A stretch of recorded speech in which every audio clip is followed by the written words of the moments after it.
This, that, these, those. आता हेंचो वापर केन्ना केन्ना जाता.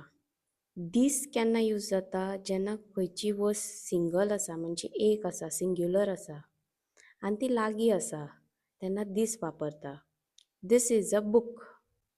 दॅट, दॅट केन्ना वापरता खंयची वस्त एकच आसा आनी ती मातशी पयस आसा. ओके, तेन्ना that is a tree example तेन्ना दॅट वापरता. दीज, दीज केन्ना वापरता खंयची वस्त एकावन्न सुबेस आसा आनी ती लागीं आसा तेन्ना दीज वापरता. एग्जाम्पल आसतलो दीज आर माय पेन्स. आतां दोज, दोज केन्ना यूज जातले जी वस्त एकावन्न सुबेस आसा आनी ती पयस आसा तेन्ना दोज यूज जाता.